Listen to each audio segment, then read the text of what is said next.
back. And please help me welcome back my guest who's been on here before, way back when I was originally starting this channel up, Pete Connolly from Fresh Meat 2. What's going on, Pete? How you doing, Mike? Good to be back. Yeah, people were more than pleased to see when I got you on here. They were, because they haven't seen you for quite some time, right? Like, so when I brought you back into the fold, they were like, where did this come from? So, Yeah, I'm frankly shocked that anybody even cared. That anybody even still knows who I am, but I'll take that as a compliment. So thank you. yeah, that was kind of our thing when I first dropped. It was kind of like what got my foot in the door. So then people from there were starting to speculate if there was any potential that you were going to get called for this season now, getting put back into the spotlight. I mean, I wish so, but none of that, right? No, not this season. I mean, I would, if they called me, I would consider doing one more, like we had talked about. I mean, I think now it's kind of more along the lines of like an athletic competition instead of just like straight up partying in a house, which, I think that's probably more mature at this point for where I'm at in my life. But you never know, man. If they call me, I would pick up the phone. We'll put it that way. Yeah, I'd say that these themes kind of cater to your strengths a little bit, though. I mean, we touched base on kind of what you've been up to, which was the military. And now, basically, now it seems like the last few seasons is what they're targeting now is kind of like these war spy type themes with like all these explosions and such. And I know that's right up your alley. How do you feel like you'd fare now with these new formats? I think, so first off, it's amazing what they've done with the show. I do like the themes that they've been putting out recently. I love the military. I loved what I did in the military. A lot of what they do on the show it seems to be based on a lot of the training and operations that we used to run. So I bet if I had time to train up for it, I think I'd probably do pretty well, considering I've done most of that stuff in real life. So, yeah, I think I'd hold my own. I don't want to say that I do well, but I think I'd hold my own. I mean, they got Olympic athletes on this now. I'm not an Olympic athlete, you know. Well, I think the only Olympian was on the girls' side. Correct me if I'm wrong, but yeah. Yeah, that's true. What you just alluded to though, they got all these new people from like they got an America's Got Talent singer they brought in. They brought someone from a Netflix series. They got Division I athletes. So pretty. I think that pretty much the demographic that they're targeting now is kind of to try and turn this into somewhat of a sport. I'd say. Yes, I agree with you 100%. Yeah.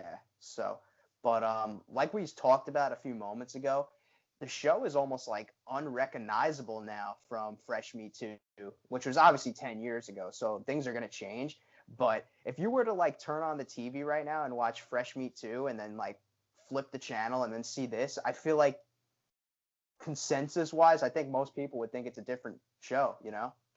Yeah, I agree with you. Like I told you, I have not watched a full episode of the challenge since I was on it. So I watched, the first episode of this season, the second episode, and to your point, it's completely different from what we did on Fresh Meat too. I think, back then it was more real world oriented, and they really focused on, us partying in the house and the relationships and the drama versus today where, they got a full blown gym in these houses now. People are working out, they're staying in shape. Like from what I've seen so far, there's not a whole bunch of partying and drama centered around that. Most of it's around, the politics of the game and the backstabbing and all that. But I mean, it's definitely evolved.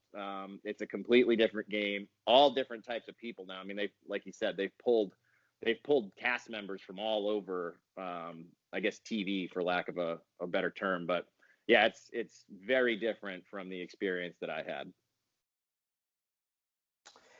Yeah, and they actually brought back into the fold one of your fellow fresh meeters. Theresa came back after I think it was 6 years that she's been off the show, which is kind of cool. A lot of people were stoked to see that in 2020 we're still getting some fresh meat too representation. What do you think about that? I love it. Teresa was awesome. We got along really well on Fresh Meat 2, and we actually hung out in New York with Ryan and Paul. Like a whole bunch of us went to New York for like a week or two and partied. So that was the last time I saw her in person. But I'm glad that she's doing it. It's awesome to see her out there. Obviously, she hasn't had a ton of screen time the last 2 episodes. And then my man Darrell, I saw him back on there, and the last time I saw him was when I sent him home after that elimination, after the entire house voted me in against him, and I was sure. I was like, I'm gonna get sent home. I'm like, this dude's never lost an elimination before. He's like, the challenge champion. And they stuck me and Jill in against him and Cara Maria, who's like now the staple challenge girl. But we ended up sending him home. But that dude is the real deal. Like Darrell is a legit athlete. That guy's a boxer. He's super funny. Like I wish I had gotten to spend more time with him because I feel like we would have gotten along really well. But the cards fell where they did. I'm glad you pointed it out about him being funny because he's had some like pretty spot on confessionals the first 2 episodes. Yeah. He's I'll be interested to see how the rest of this season plays out. Because like I said, he's a competitor. Right, and so I want to now kind of dive into this format now because when I talked about this last week. I want to know, who would you have chosen if you were on the season and you were picking a partner out of those girls? Because I feel like, although you haven't seen her in a while, I feel like the fresh meat kind of lingo, you and Theresa would have linked up. I feel like, right?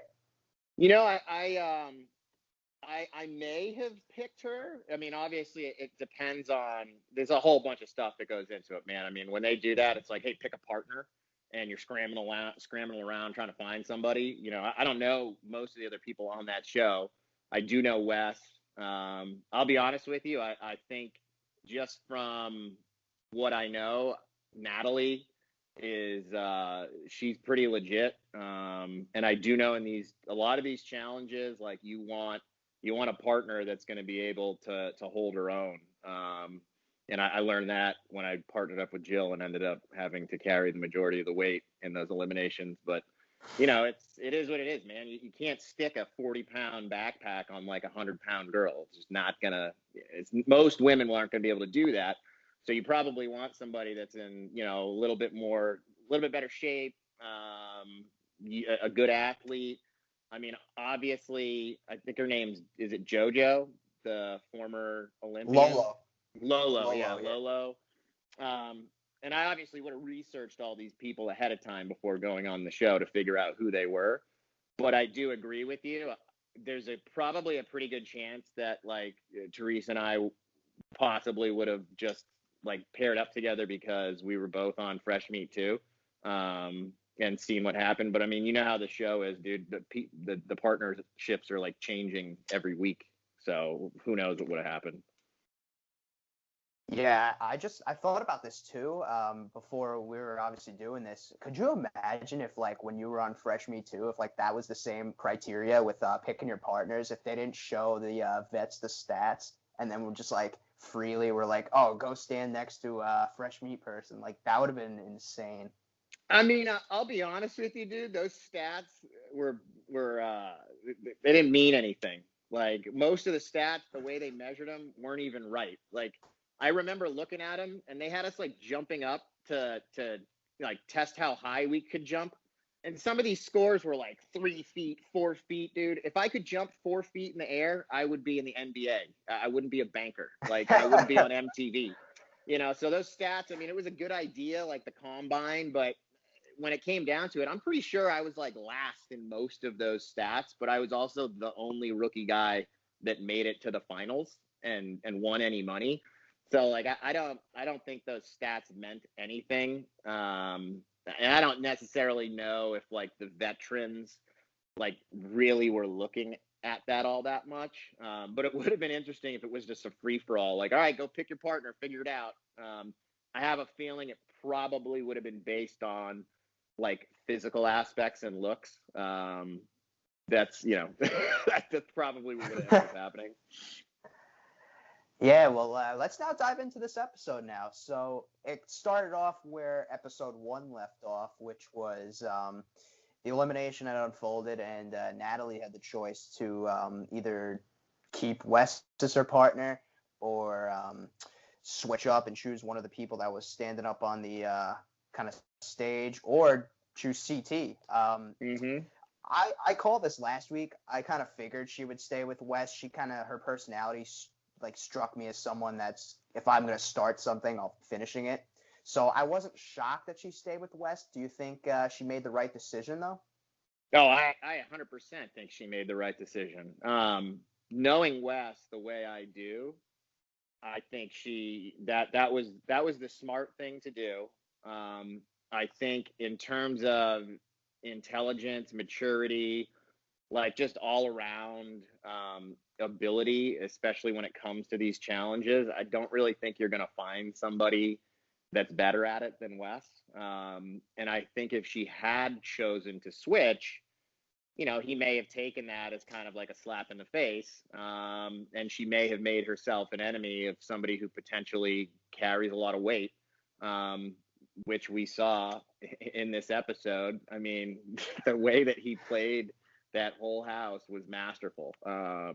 That's what he does, man. I mean, he's a successful businessman. Outside of these shows, like Wes he's a CEO. That's what he does, right? He runs businesses, he builds them up, and he's done exceedingly well at it. I feel like this challenge thing, it's like a secondary source of income and something fun for him to do because he's good at it. But that's not, it's not his primary thing like it is for a lot of these other people. I mean, in my opinion, his strengths lie in the business world. And he takes that and utilizes it in these challenges. So I think she made the right choice sticking with him. I agree, because if you look on paper and you go down like the list of these teams, and I pointed this out also last week as well, on paper speaking, in terms of like a challenge all around, just like what it takes to win, Natalie and Wes, I'd say, are probably the best team on paper in terms of like the grand, picture. So if they make it to a final, I can't really see who would be the favorites over them to beat them. So I think in the larger picture, she made the right decision. Now we're going to basically see how this unfolds now going forward with politics, because, and I'll get into this in a few moments, Wes is pretty much public enemy number 1 now in the challenge. Yeah, he is. And I mean, why wouldn't he be, right? The dude's won pretty much everything he's been on. So everyone's going to target him and get him out, first. But he's managed, from what I've seen so far, to turn that around. So, I mean, if you're talking about in terms of like physical prowess, because these finals, just knowing what I know, I mean, they're like typically long endurance related events. And remember, it doesn't matter who you're partnered with, because only one of those people ends up with one of those, whatever, the golden skull or whatever the hell it is. So Wes might get one, and his partner might not get one. So it doesn't really matter. It's just about how you get to the end. I will say Lolo, and then who's that big dude from like the Ultimate Beast? Nam. Yeah. I mean, that dude, like, I haven't seen him compete, but based off of what that show is, because I looked it up, it looks a lot like American Ninja Warrior. And hanging. I mean, he's a big dude. Like, I would assume that he's probably a pretty good athlete, but you got to remember, just because these folks are partnered up does not mean that they're going to the finals together. Actually, most likely, they're not going to be in the finals together. It's going to be one out of the two of them. So Yeah. it doesn't matter. It doesn't really matter. And that's another thing that blows my mind. Who's that guy? Fessy, that's his name, right? Fessy. The double agent.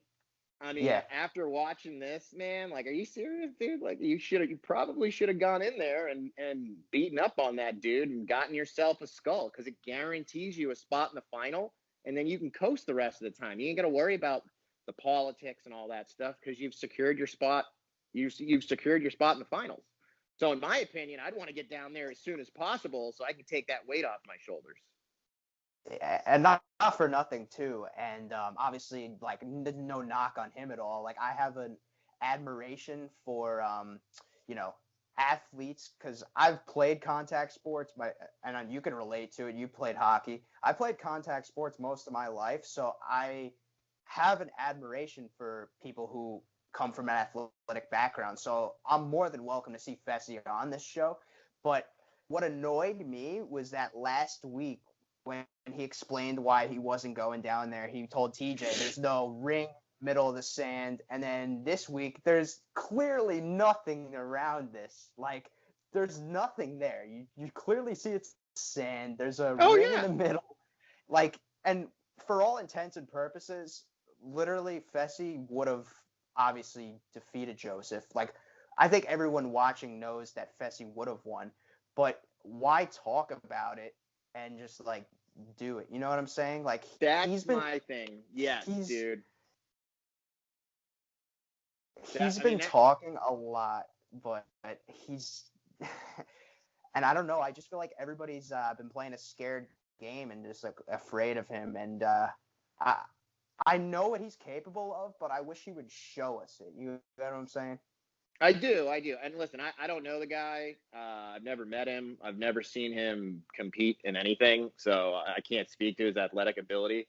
I can just tell you, like, from my point of view, I'm used to being around guys in the military that they say what they mean, and they do what they say. You know what I mean? Like, so if you say that you're gonna go down there and do some shit, like, you should go down there and do it. And I mean, the second I saw that, where it was like it was a circle with a ring in the middle and those three posts, I'm like, this is going to be a heads up challenge. They're just going to be bashing on each other. But props to that guy. What's his name with the tattoos that went up against Joseph? Kyle, Dude. Props for him on going in there and just beating up on that guy. Like, and I mean, he left it all out, dude. When you're throwing up after an event like that, like, you put out. And I know how hard that is, like, fighting somebody for an extended period of time.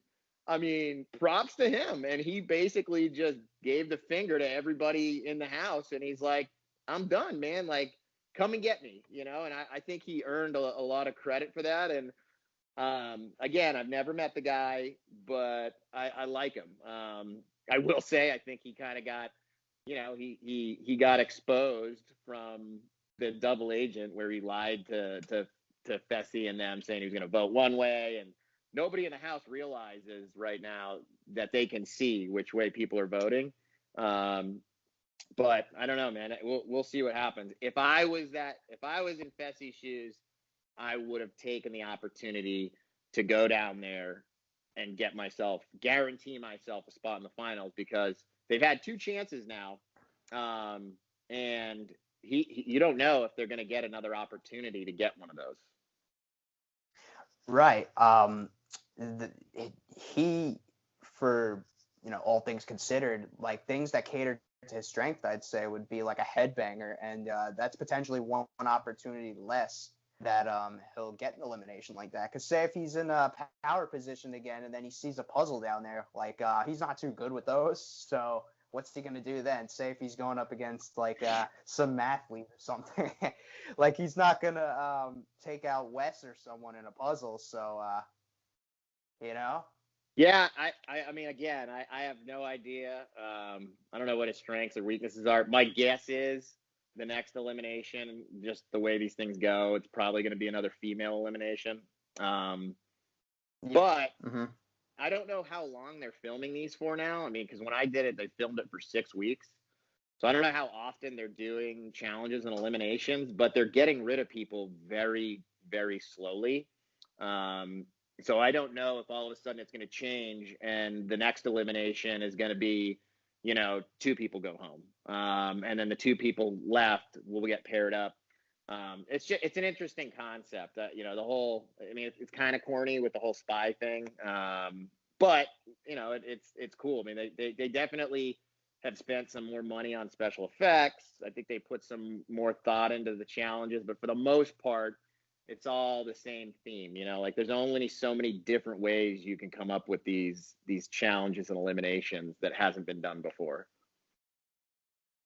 Right, and we talked about it a little bit, but what's your overall thoughts on this twist about having to go in and earn your skull in order to qualify for a final? Dude, I think it's awesome. I mean, personally, right, I got sent into 2 eliminations, and by the time we got to, I want to say there was like 5 or 6 teams left in the house, at least on Fresh Meat 2, we had discussions where it was like, yeah, you shouldn't be in a final unless you've won an elimination. That was kind of like the consensus in the house. And I think now that they're forcing people to prove themselves before they end up in a final, that to me takes a lot of the politics out of the game, where there were some people who they would basically talk themselves to the end, right? They would never go into elimination. They let all the other people do their dirty work for them, but they'd never set foot and put their own neck on the line. Now, like you have to get in there and put out, and there's only so long that you have to earn one of those spots. So I think it's amazing, and I think it should be like that the whole time, because it kind of moves the focus from the political aspect to, all right, can you compete? Are you an athlete? Because let's be honest, like there are some people on the current cast, and again, I don't know a lot of them, but I imagine it would be really, really tough for some of them to run a mile, let alone 15 miles. It's just, it is what it is. Well, let's now dive into this daily challenge now, which was, and I completely forget the name because they've been going with some pretty big names for their eliminations and challenges, so I don't, kind of hard to pay attention. But the basis of the challenge was to dive into some cold water and retrieve, what was it, an ice block, and then you had to break it open, and I forget what they were called, but you had to place it in one of the other kill, teams. Like a kill switch or whatever. Kill switch, there you go. And 3 strikes and they're done. What did you think of this challenge? Well, actually, let me preface that. Sure. Did you think this challenge was better and maybe less anticlimactic than the one we saw last week? I do think it was less anticlimactic. At the same time, I know how hard it is to jump into freezing cold water, because they had us do it in Vancouver and they did not give us full wetsuits like they gave these cast members. And when you jump into that, your body locks up and you can't breathe. So I thought it was a cool challenge. I mean, the physical aspect of it, like swimming out to that boat and grabbing the ice block and then chipping it away with those stupid little hammers. But what ended up happening was it didn't matter how fast you got out to the boat and how fast you cracked open the so-called kill switch, because people, it was almost like it was already prearranged. Like, all right, we're just going to let Fessy and Anissa, do our dirty work. So they were just kind of standing there, like orchestrating everything. And it kind of took the like pop out of it, in my opinion, and again, this is where the politics come into play. Like, it didn't really matter how fast you got out to that boat and back, right? It didn't matter, because you weren't going to get anything out of that other than being able to put your kill switch in someone else's like area or whatever it is. It didn't matter. It took that completely out of play, and then ultimately you end up with a bunch of people milling around saying like, hurry up and just pick somebody already. Let's finish this. So I don't know. I will say, I don't know who that little dude is that like locked up out there, and I don't know his name or whatever. Michi. Yeah, dude. That was props on Wes for going out there and like rescuing that dude. Everyone else was kind of like figuring out what was going on with the game, and like he's out there rescuing some dude. Like that had locked up and like drowning because he doesn't know how to swim and he's like freezing to death. But I don't know, man. We'll see. I mean, it wasn't one of my favorite challenges, but I respect to them because I do know how hard it is to swim in that cold ass water. Agree. Yeah. What did you think of everybody kind of played like a little bit of at least what I would call like a scared game? It kind of feels like they were just letting Aneesa and Fessy win. Now, granted, obviously there's a social and political aspect to it. There's clearly a pretty big alliance that consists of like more so the Big Brother kids. So I could see like where they were coming from with kind of letting them skate by. But we didn't really see a whole lot of them like strategizing and saying like, let's let them win. I don't know if that was the plan or that's just how the cards fell, but I think that took away from the challenge a little bit though, no? No, I agree with you. I think it did too, and I don't know what was said behind the scenes, but it's clear that there was some sort of deal made. Otherwise, there somebody would have been going after them. But yeah, I don't know. And I didn't realize all those folks were from Big Brother either. With that being said, moving past that challenge into like the politics of the house, I thought it was kind of funny how Wes went over and was like, give me a job, man. I'll be your janitor or I'll be your CEO. Just give me a job. And then what ended up happening was he basically convinced the whole house, right, to vote that kid Joseph in, and then but by doing that, the rest of the like Fessy and Aneesa, I guess, didn't want to be seen as like a tool of the house, so they did their own thing, which saved Wes from going into elimination, and I think it just completely tore up that whole alliance. And it was brilliant maneuvering, but I think that kid Joseph, I think he bit off more than he could chew. But again, I don't know the dude. I just looking at him, I don't think he would have beaten Wes in a one-on-one. But who knows? What do you think of everybody kind of pouncing on Wes now for the second week in a row? And because everybody from the bat targeted him.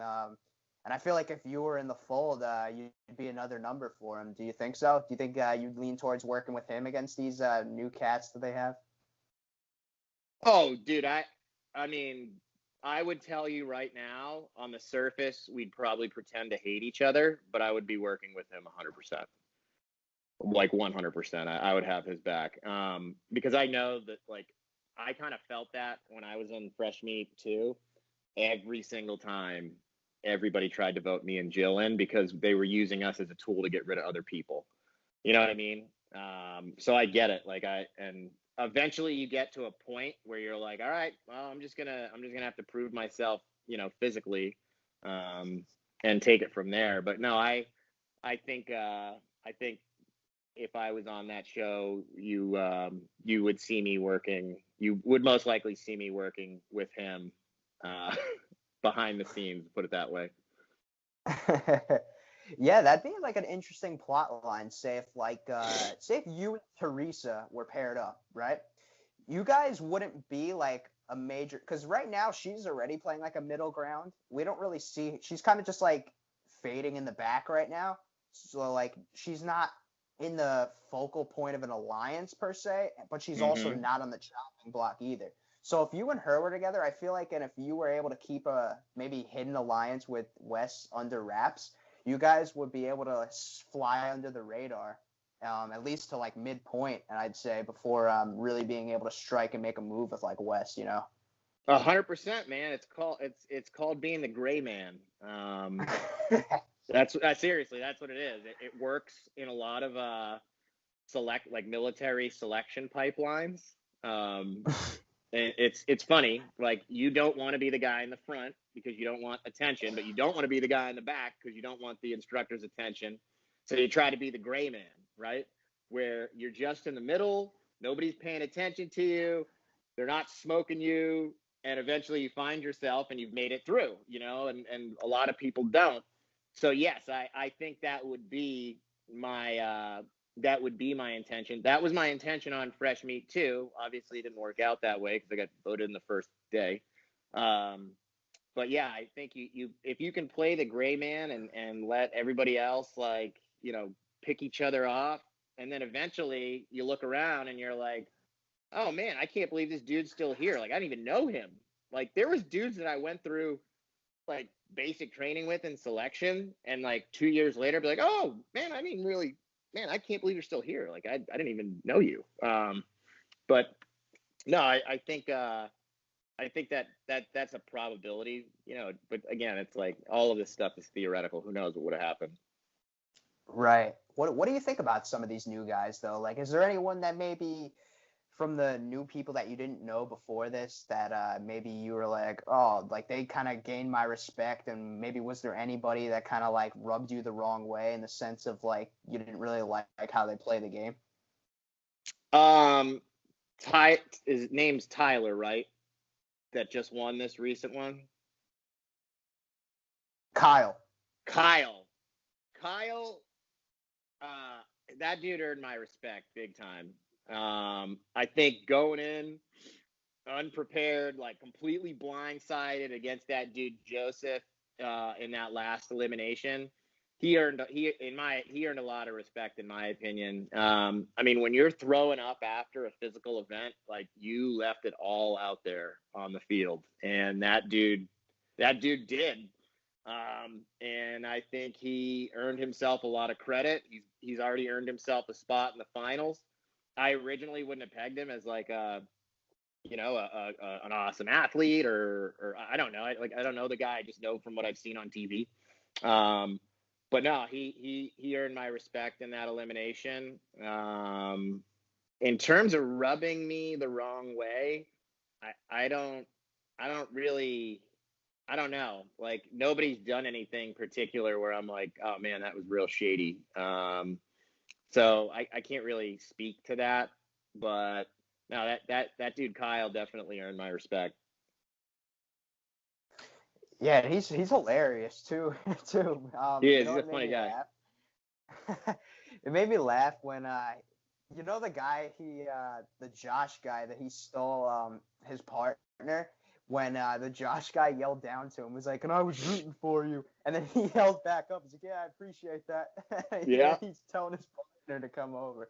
That made me laugh. So yeah, Oh, I awesome, definitely think dude. that he's definitely grown on me. Like, I was just kind of like neutral with him. Like, I didn't dislike him, but he wasn't maybe one of the guys that I was like, oh, like I want to see him win. But like, he's definitely grown on me after this episode. I really like the guys that aren't not go against the grain per se, but like aren't in that like cool group to where like, like they're kind of the outsiders. Those are kind of like the cast members that I like. Yeah, and who is the guy? Is his name Devin?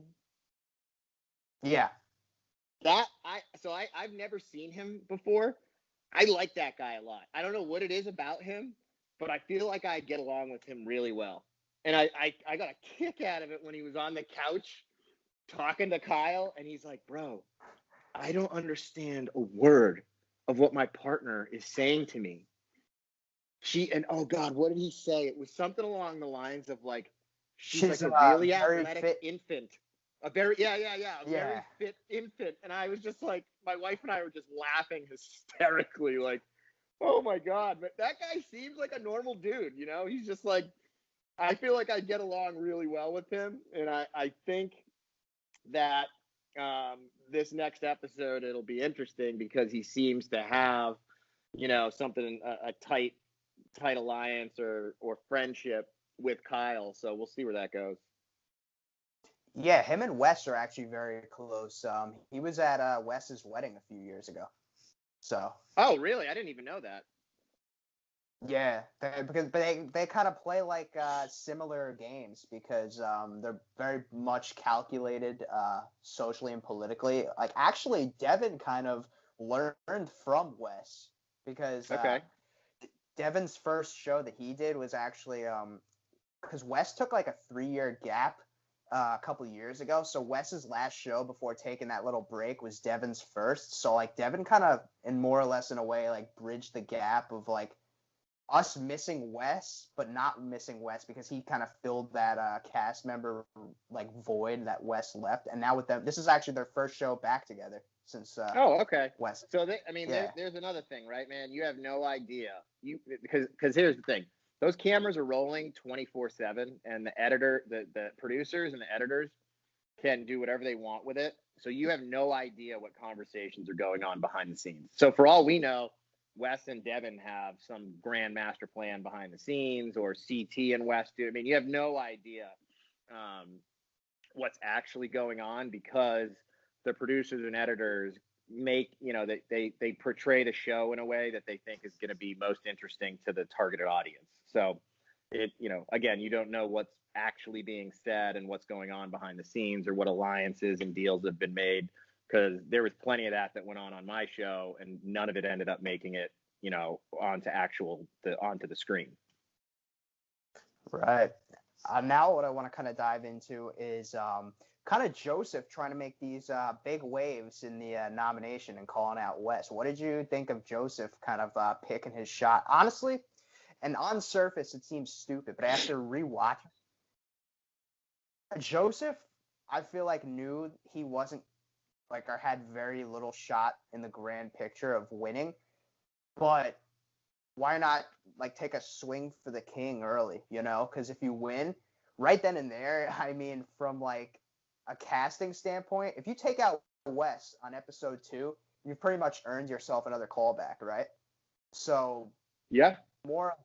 I'd say on his part, why not, because I don't necessarily feel like he would have been kept too much longer after that regardless, Yeah, so let me unpack that. So here's what I think. I think in terms of Joseph being a rookie, in my opinion, it doesn't matter if you're a rookie or not, dude. Like, I was a rookie. It didn't matter. I can't stand when like the veterans, dude. Like, you're not like combat. You're not like a grizzled war veteran, dude. It's a TV show. It doesn't matter like whether you've done 1 or 20. Okay, that's great. So props on him for stepping up. I think I have to disagree with you. I think he legitimately thought he could win.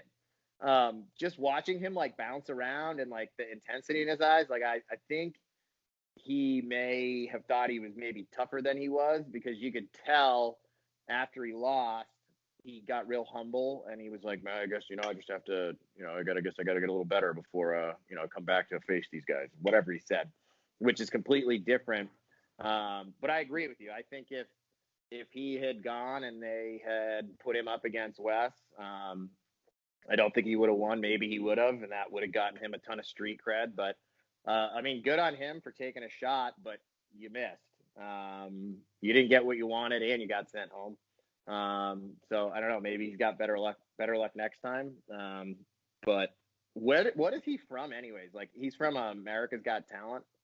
He was a singer on America's Got Talent. Like, the funny part about it is I've actually had him on my show before. He's been on he came on for a little preseason chat to kind of nice. give the viewer. Yeah, so he kind of gave the viewers a little bit of like what to expect kind of thing. So we spent a little bit of time talking about his past show, which was America's Got Talent, and like his big thing was like he got the golden buzzer, which is kind of like a new thing that they do when you get like the judges use that as kind of like their pass to get you into like the next round essentially. So Okay. I think he made it to like the quarterfinals of like America's Got Talent. So yeah, that's where he came from. Good for him, man. I mean, hey, I can't sing. I've never been on that show. So props to him. Maybe he's got to work on, you work out a little more and maybe they'll call him back and he can get another shot at it. I mean, listen, it happens all the time, right? People get sent home their first, second episode. Look at Cara Maria, right? She got sent home like the first day we were in that house, and she's been on how many challenges? Yeah. Johnny Bananas, his first challenge he did, he went home episode 1, and now he's won 7 times, and now he's you never know, man. That kid could come back and completely crush it. You have no idea. There's a component of luck to all this stuff too, right? Because take it this way, he wins. Now the dude's now he's guaranteed a spot in the finals. And this is what I don't understand about the show is, once you have one of those, like, do you really need to play the game anymore?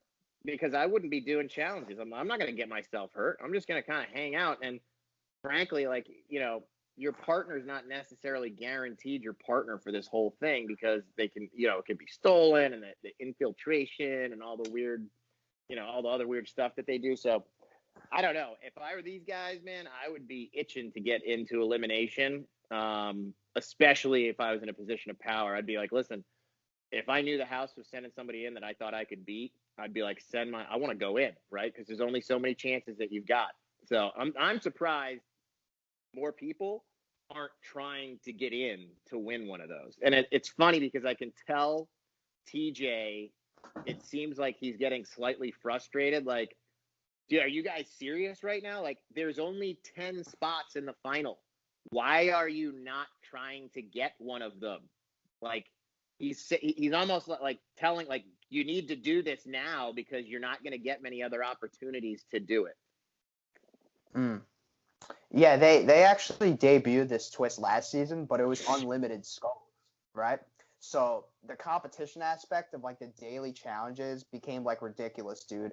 By the end of the season, you had people throwing daily challenges, like, I want to go in, like, throw me in, like, and it got really boring and stale towards the end. So I really like that they limited the amount of skulls you have now. But to kind of answer, like, what you were saying before about once you get your skull, like, yeah, the way it works is you could still get thrown in again even if you have your skull, which is kind of dumb, but, like, people have done it. Like, the guy who's partnered up with Theresa actually already got 2 skulls in a row. Like the first 2 eliminations of last season, he went in the first one, got his skull, but I guess they pegged him as, like, the layup guy that was going to be easy to beat, so they threw him in 2 more times after that before he finally lost. So. And they took it away from him? Yeah, like, he won and got hit. Yeah. Oh, okay. Okay, I mean, so, like, I guess. Not like okay, I got it. Yeah. Okay, yeah. I got you. But you still need one to get to the final. So even if you make it to the end and you don't have one, what'd you do? You just spent a whole bunch of time in the house for nothing? Right. So I don't know. But, I mean, some of these people, I'm sure, are getting paid by the week. And the veterans are getting a check for it doesn't matter whether they get sent home day 1 or the last day. But I don't know. I mean, seriously, that's how it works. Like, I know when I was on, I think we got paid like $1,500 a week for however long you were there. And then your second season, it was like $2,500 a week. And I'm sure Buna Murray and MTV won't be thrilled that I'm telling you this. And then I think the veterans, after your 3rd season, you were guaranteed like $15,000, whether you got sent home day 1 or the end of the challenge. But I'm pretty sure that they've renegotiated that. But I can't speak to it now, but I'm sure that they're getting paid pretty decent money, and it's in their best interest to stay there as long as they possibly can. No, yeah, they've upped it a lot. CT gets paid 6 figures just to get on a plane and go out there. Are you kidding me? I like, honest to God, yeah. I mean, I believe it. But hey, I mean, give me a call. You want to give me 6 figures? I'll go out there for 6 weeks.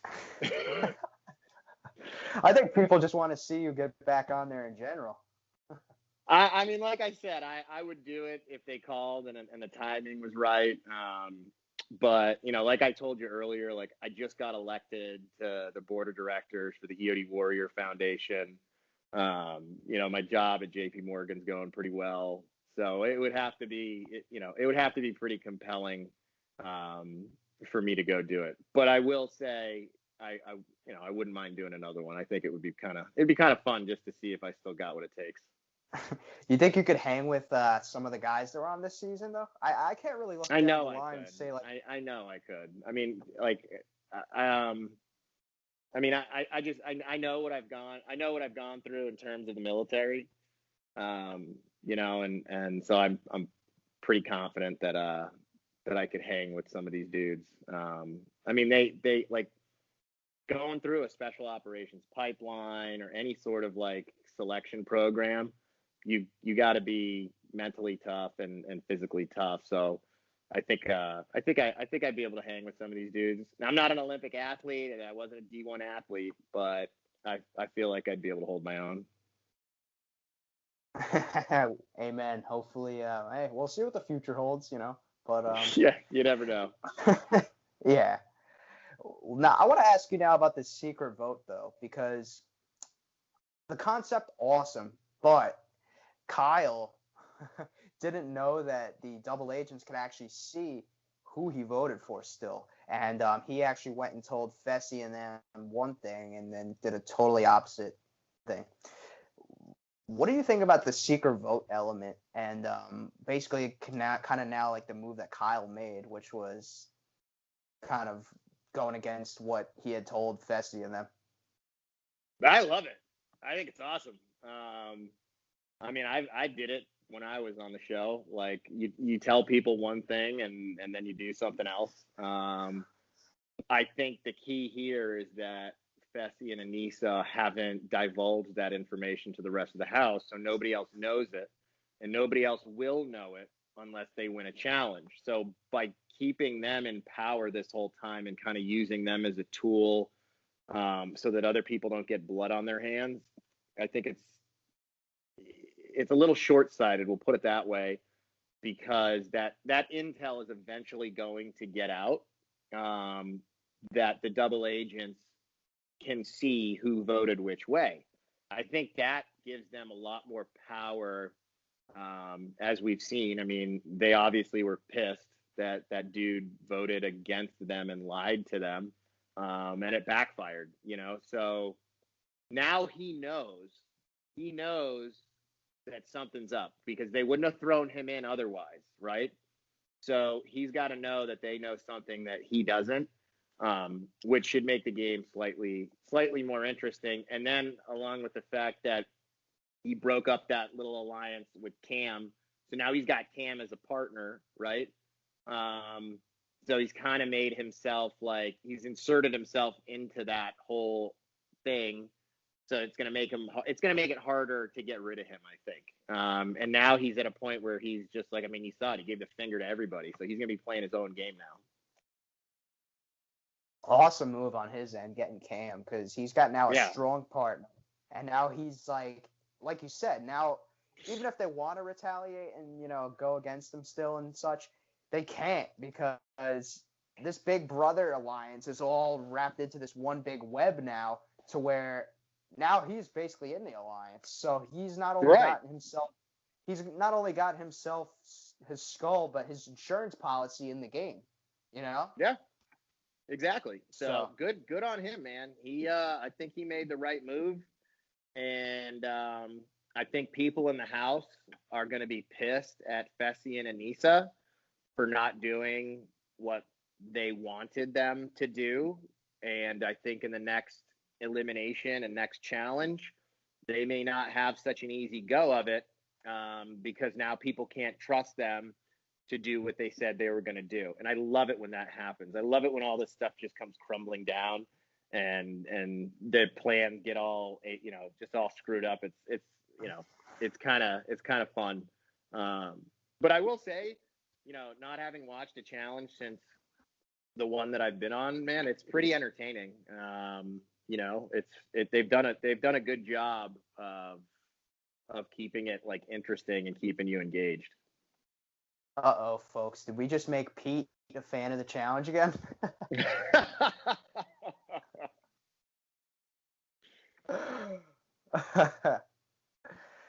But yeah, let's talk about this elimination now. I gotta ask you though, before any of your hockey games or anything related to the military, was mustard a part of your pregame ritual? Dude, I've never heard of mustard, but with that being said, I do know guys that used to eat like pickles and they used to drink pickle juice.